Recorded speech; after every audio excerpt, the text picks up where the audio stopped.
Eric, it's been forever. How are you? I know, right? I'm good, just busy with work and, well, my language studies, of course. What about you? Same here. I've been juggling a lot, but I always find time for languages. Speaking of which, how's your French coming along? Oh, it's going well, actually. I've been focusing a lot more on listening and speaking lately. I realize that's where I struggle the most. Reading and writing are one thing, but understanding native speakers? That's a whole different challenge. Tell me about it. I had the same issue when I was learning Spanish. You think you're doing well, then you hear someone speaking at full speed, and it's like, wait, what did they just say? Exactly. It's like your brain freezes, and you catch maybe every third word if you're lucky. But I've been watching a lot of French movies and listening to podcasts, so I think I'm improving. That's a great idea. I did the same with Spanish. Immersing yourself in the language really helps. Do you try to speak with native speakers, too? I do. I found this great language exchange app, and I've been chatting with a few French speakers. It's been helpful because I get to practice in real conversations, and they correct me when I make mistakes. Plus, I get to learn more about their culture, which makes it even more interesting. That's awesome. I love how language learning isn't just about the words, but also about connecting with people and understanding their way of life.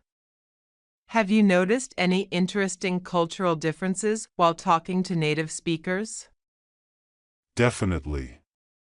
For example, I've learned that French people tend to be a bit more formal in their everyday interactions than we are. Even when chatting casually, they use vous instead of tu until they really get to know you. It's something I had to get used to. That's really fascinating. I remember when I was learning Mandarin, I had a similar experience with formalities.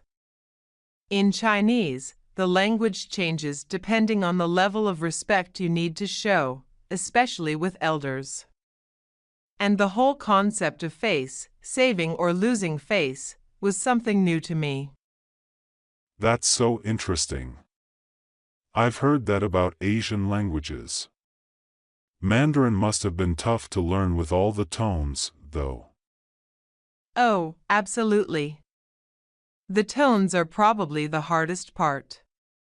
You could say a word with the wrong tone, and it completely changes the meaning.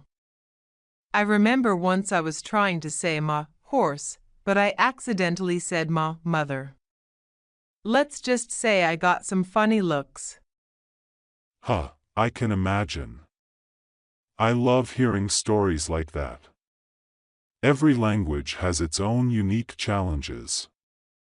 What helped you the most when learning Mandarin?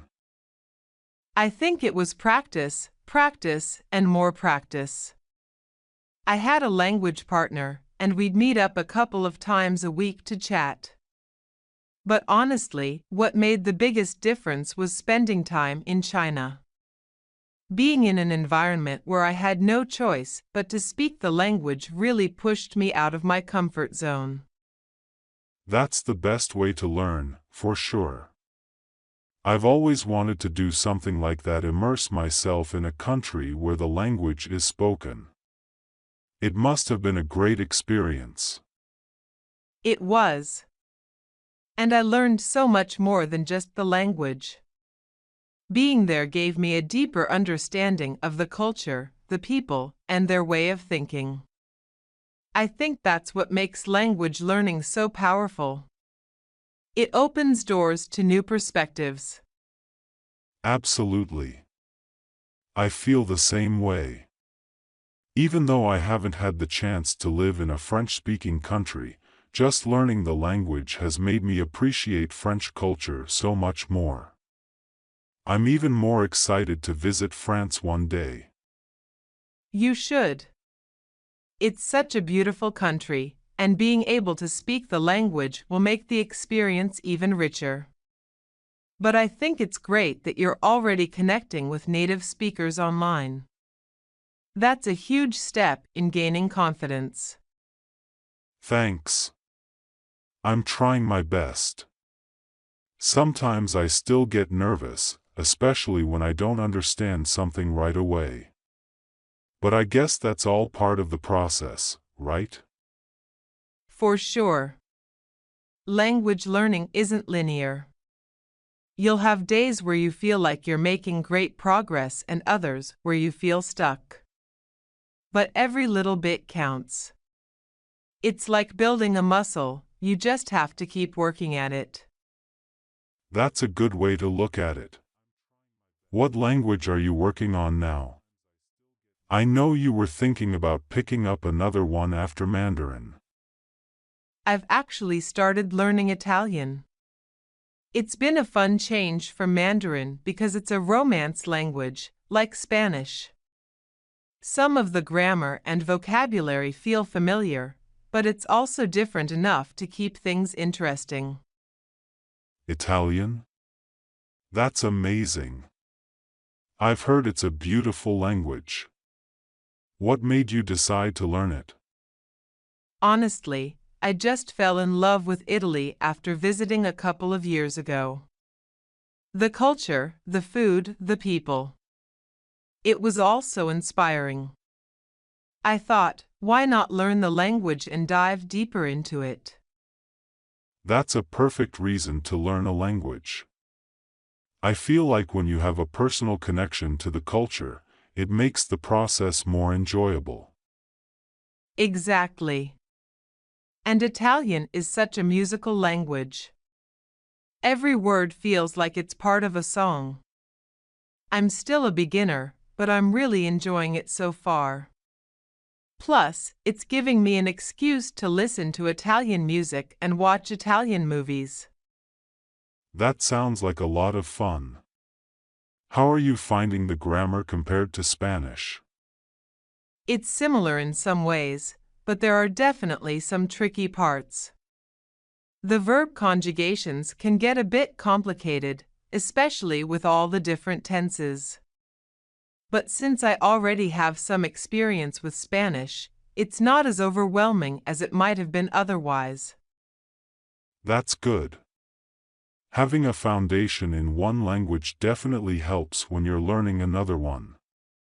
I've noticed that with French and Spanish, too. They have a lot of similarities, so sometimes I can guess the meaning of a word just because it looks like a Spanish word I know. Exactly. Learning multiple languages really builds on itself. Once you know one, the others become easier to pick up. It's like a puzzle, and each new language is just another piece that fits into place. That's a great way to describe it. I've been thinking about trying a new language after I get more comfortable with French. Maybe something like Italian or Portuguese. What do you think? Both are great choices. Italian is beautiful, like I said, and Portuguese is fascinating, especially because it has such a wide reach. You could speak it in Brazil, Portugal, and even some parts of Africa. It really depends on what you're interested in. I hadn't thought about Portuguese in that way, but you're right. It would be useful for traveling to different parts of the world. I'll have to give it some more thought.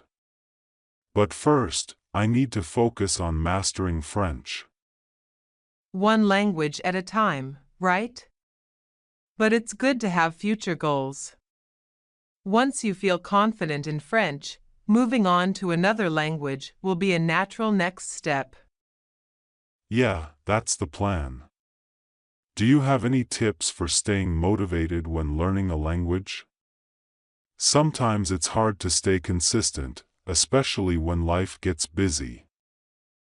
I totally get that. One thing that's helped me is setting small, achievable goals. Instead of focusing on becoming fluent, I set milestones like learning a new verb tense or being able to hold a 5-minute conversation. It makes the process less overwhelming and gives me a sense of accomplishment. That's a good idea. I think I've been too focused on the end goal of fluency, and it's been stressing me out. I'll try breaking it down into smaller steps. It makes a huge difference. And don't forget to celebrate your progress. Even the small wins are worth acknowledging. You're doing something amazing by learning a new language, and every step forward counts. Thanks, Sarah.